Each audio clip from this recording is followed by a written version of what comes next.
Hey guys, Wyatt Claypool here. Out of all the various areas of public policy, I would say I most vehemently disagree with the Liberal government on the issue of immigration. Both under Prime Minister Justin Trudeau and now Prime Minister Mark Carney, the Liberal government has been using immigration as effectively just a tool to increase the GDP. Yes, it is that shallow. I know people out there will say that the liberals are trying to use mass immigration to win elections by importing people into the country who will vote for them. But in practice, even if they were trying to do that, it's not actually how it works, as actually minority groups have been voting conservative more and more as elections have gone by. Really, it is as shallow as they just want the GDP number to go up. They suck on the economy, and a very easy way of making the economy seem more productive is just importing people, just bringing people into the country, whether it be as permanent residents or temporary foreign workers or even students. Because even if someone just shows up to the country with $5 in their pocket, if you turn them upside down and shake it out, the economy has now gained $5 of GDP. At the same time, GDP per capita has been falling into the pavement. We used to have really good GDP per capita compared to the United States, either a little bit behind them or in the Harper years for a little bit. We were doing better than the United States. But these days, we're having 7, 8, 9 quarters straight of GDP per capita decline because it doesn't matter if you add people to the country and it pumps up the GDP. If those people are not actually adding more net productivity, if they're not actually adding more in than they're taking away, then people's standards of living will go down. And now, in this video today, guys, I want to go over what the Mark Carney liberals are currently doing on immigration. Because Trudeau's liberals last year and now Mark Carney's liberals this year have been promising us that they're going to cool down immigration. Before I get into the numbers here, it's going to get really ridiculous pretty fast. I just want to remind you guys, if you like the channel and my coverage, make sure to like this video, subscribe to the channel if you are not yet a subscriber, and leave a comment on this video on what you think about the topic of immigration. To just quickly give you my perspective, I wish the conservatives did this. I think our immigration policy, and I want any government, any party to run on this, I want our permanent resident cap put at 100,000 people, and I want our temporary foreign worker and student programs slashed 75%. Basically, the entire immigration system slashed 75%, which is what 100,000 permanent residents is also. Because right now, it doesn't matter if we lower it to more reasonable levels for what would be considered reasonable 10 years ago. It's been too much for so long. You need to now bend this, piece of rubber back the other way in order to get it straight in the long run. Sometimes to straighten something out, you have to bend it, you have to overcorrect one way to make sure that the economy, the housing market, just the culture can actually settle in properly. Anyways, so here is the current Immigration Canada website. This is the official government website. You guys can go check it out yourself. There are links in the description below for this. This is what the targets for 2025 are. And now, right off the bat, these are still too high. So we have our current immigration rate for permanent residents now down to 395,000 people a year. It used to be nearly 500,000 people in 2023 and 2024. New students have been dropped down 10% to 305,900, and temporary foreign workers are 367,750, down 16%. Now, I don't even think this is good enough. This is still way too much by a factor of four, or like a multiple of four. Again, I'd like permanent residents to be down to 100,000, maybe just students down to 100,000, temporary foreign workers down to like 150,000, 100,000, depends on the sector. If it's farms and they need some temporary foreign workers to help, pick fruit and crops, whatnot, fair enough. I could see that being a little bit more difficult to get Canadians to do. At the same time, I was living in Abbotsford during the BC provincial election, and you would talk to farmers, both people who were like Mennonite farmers as well as, Indo-Canadian farmers. And they'd be like, they used to go to the high schools and ask high school boys who are about to graduate from high school, hey, do you want to help us pick blueberries or raspberries? It's going to be the worst job you've ever had in your life, and you're going to hate me, but you're going to get paid a lot for it. And they would have no problem doing that. And the schools don't do that anymore. They don't help them recruit like young guys to help with the harvest every year. So now the TFW program is what they use. And I wish we'd go back to a culture where we wouldn't be trying to encourage young people to get internships where they don't learn anything and they sit around an office just, getting people coffee, and bring them like real jobs that are tough and give them a good perspective on life. At the same time, they're productive and get the more money in their pockets. But this is all already bad. This is all already too much. And now I need to cut over to something else. And ahead of time, I'm going to say this is brilliant reporting from Juno News. I, by the way, do not work for Juno News. I appear on Candace Malcolm's show from time to time, but this isn't like some plug I'm doing because I'm with them or anything. They just genuinely did really good reporting on this.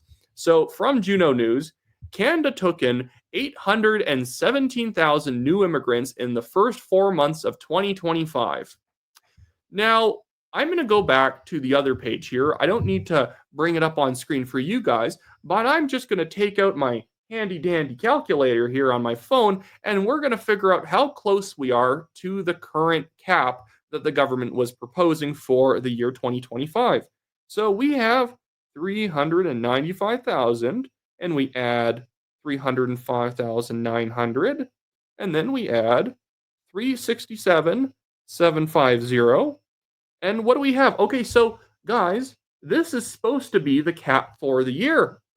1,068,650 new immigrants between new students, new temporary foreign workers, and new permanent residents. And we are currently at 317,000 people who have already entered the country in the year 2025 in the first 4 months. In the first, third of the year, we are already at, what is that? What is that? We are already at 817, and then we're already at 76% of the cap. Now, maybe they're going to start really restricting it in the rest of the year. I highly doubt it. It looks like that was a big fat lie from the Liberals, and they're going to burst through this. So I'm just going to read a little bit of this article, and then I'm going to, will be linking the Juno News article in the description below. I want to read all of it because you guys should check out the details for yourself. They did very good reporting. This is great stuff from Cosman, who actually I personally know Cosman. I used to work with him at the Post Millennial way back in the day.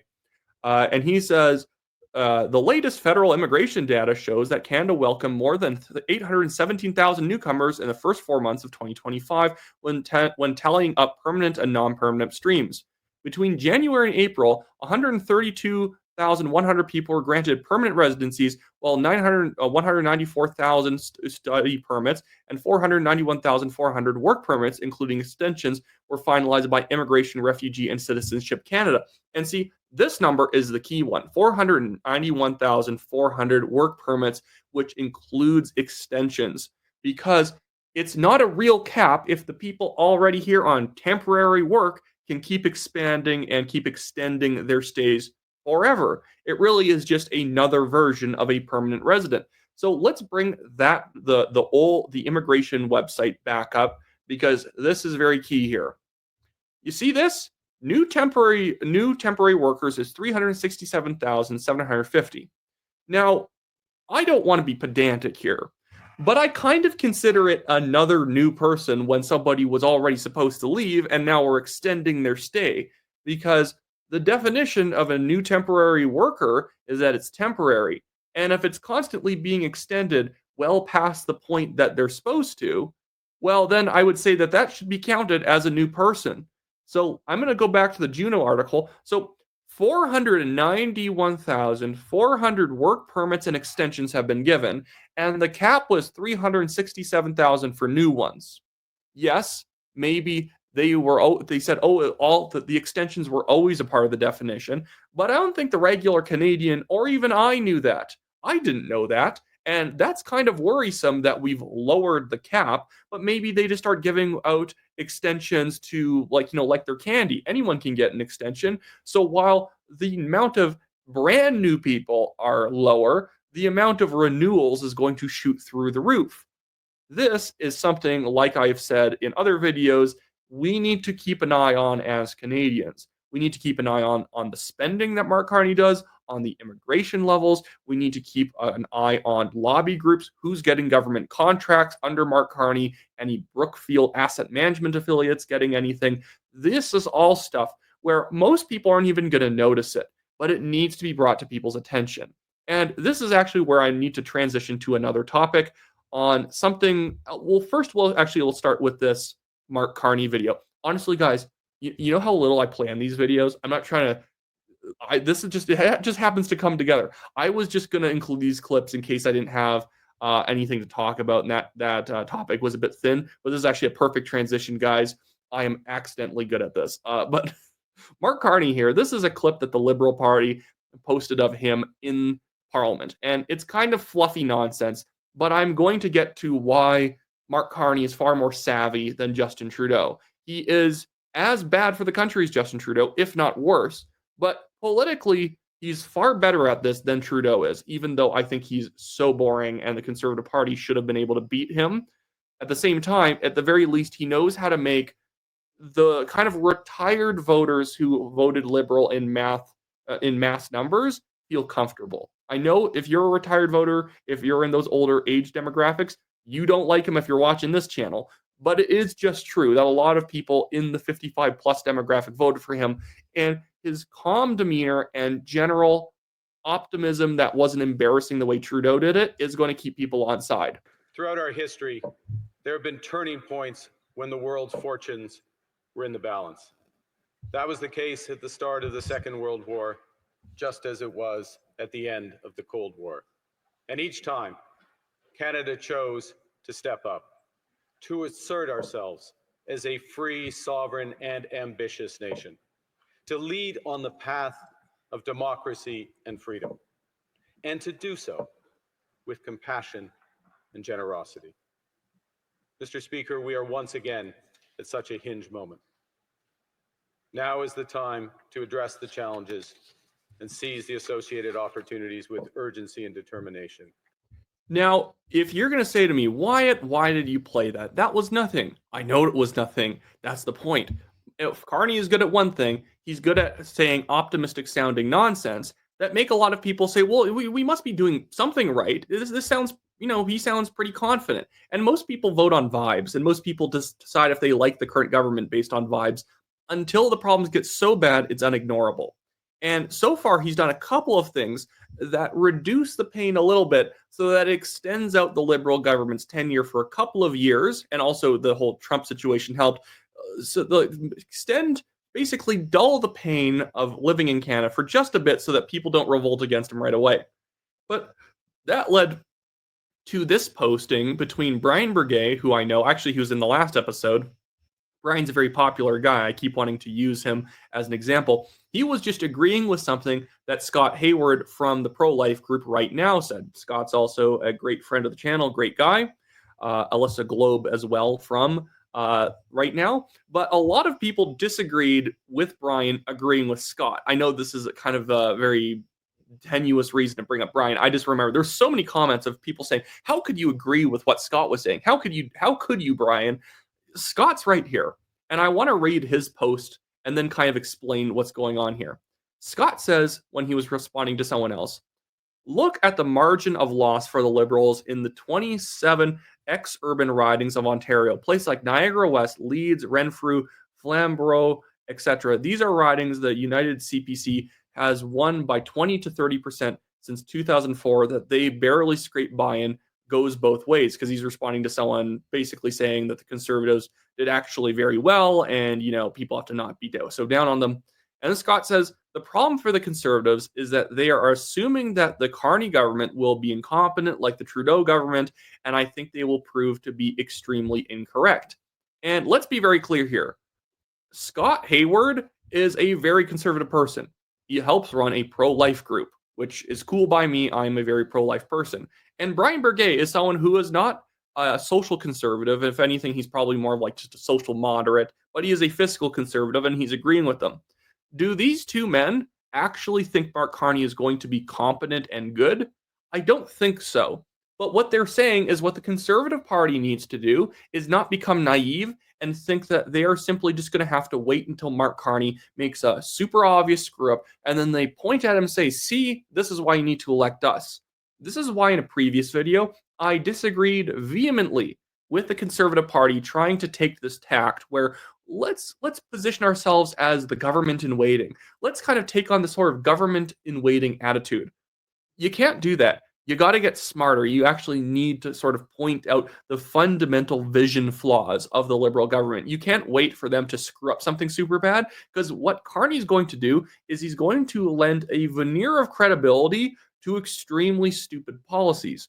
Policies that take a while to explain to people why they're dumb, like this immigration thing, like the spending. Most people don't really vote based on how big the deficit was because even I and you don't really know the difference to the health of the economy that a $42 billion deficit creates compared to a $62 billion deficit like we ended up with in Canada. Actually, I think we were supposed to only end up with 40 billion and they blew past it. But even I have a really hard time quantifying or explaining why it's so egregious that the deficit ended up being another 22 billion more than it should have been. Really, it should not just be zero. We should have a surplus, but that's another point. This is the difficulty in arguing against a Mark Carney government. So simply sitting by and waiting for them to give you the government is a very dumb move. I was writing an article about this, but then Trudeau dropped out as leader and a bunch of stuff changed, and then I just didn't end up putting it out by election time. But I may have to rewrite this article, and the title was "The Conservative Party Needs to Learn How to Win Elections, Not Simply Wait for the Liberals to Lose Them." Because I think in 2015, 2019, 2021, and now 2025, there were 4 opportunities for conservatives to win winnable elections, some more difficult than others, and they simply effectively just chose not to win because, well, we don't want to touch that issue or we don't want to do this. We just want to say that they're not spending efficiently. We just want to say that the tax cuts the Liberals are proposing are not big enough, so we're going to propose a slightly bigger tax cut. You got to come in with an audaciously different vision. That's why, as a pro-life person, I even suggest the Conservative Party should run pro-life. And I even see members of the audience in the comments who will start to get tight about that. They will start to say, you can't run pro-life, you're going to lose. When was the last time the Conservative Party ran pro-life and lost? They've never done it. Could they lose doing it? Sure. Same time, they've never tried it.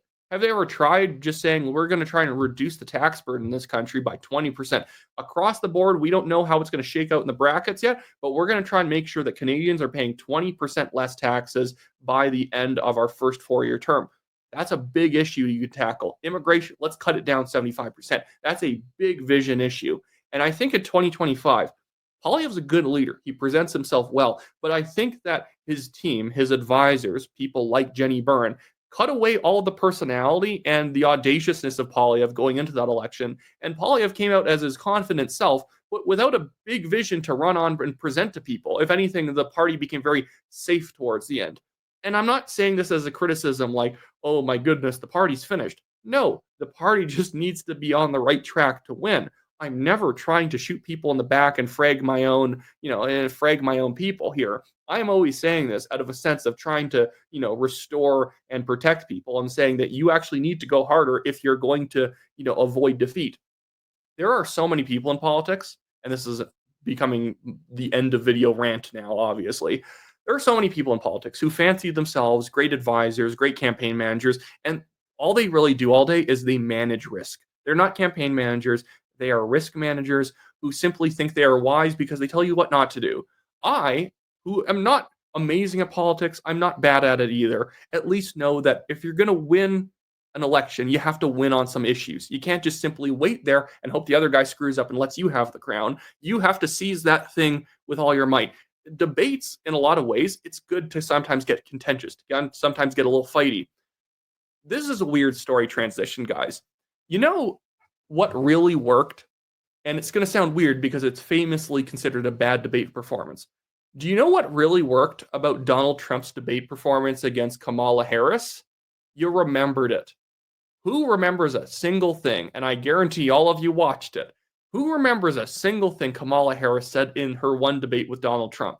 And from a debating society standpoint, who won that debate? Probably Kamala, but debating society is not how real debates in the real world that where at the end of the day people are going to vote on who they want to be president happen. Do you know what really worked for Trump in that debate? Not only was he memorable, even if he said silly things about eating cats and dogs, but he seemed like he was in command. Saying silly things, yes. At the same time, with the moderators attacking him and with Kamala Harris attacking him, guess what it looks like? It looks like he's back in this, it looks like he's back in the press gallery and he's talking to a bunch of annoying journalists. He looks like he's president again. Kamala Harris doesn't. Kamala Harris looks like some lady in the back room saying, well, did you ever consider this? Well, maybe, Mr. President, have you ever? She just seems like some random naggy journalist in the crowd. Again, Trump can make 1,000 mistakes, but the thing is that Trump also generally makes the correct macro movements towards the victory that he wants. And I think Trump makes tons of mistakes that he shouldn't make.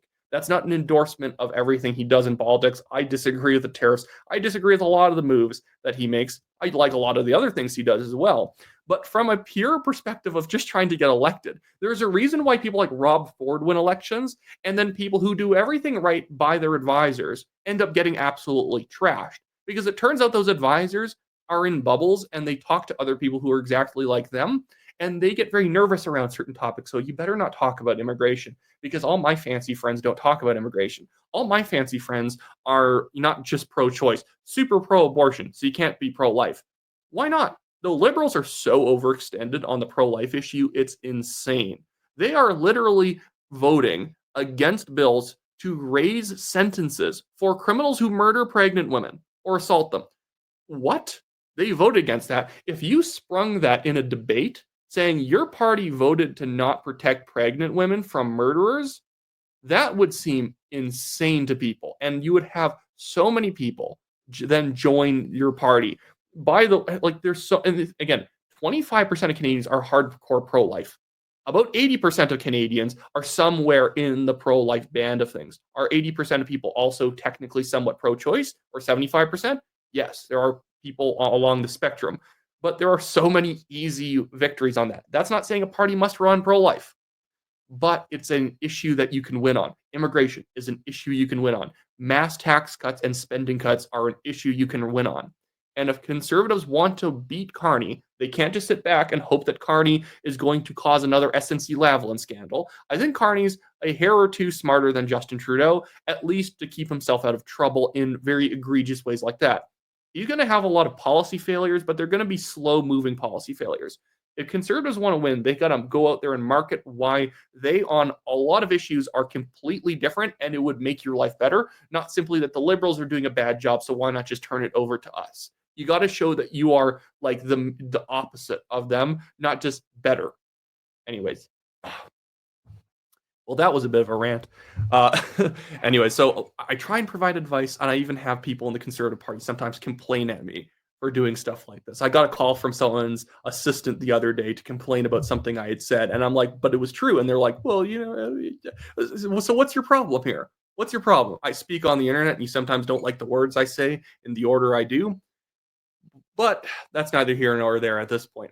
Anyways, so hey guys, if you like the show, reminder, like the video, leave a comment on whatever you think. Maybe say, what did you do? Did I get a good haircut? I don't know. If you have to leave a comment on something and you can't think about it, do I need a perm next time?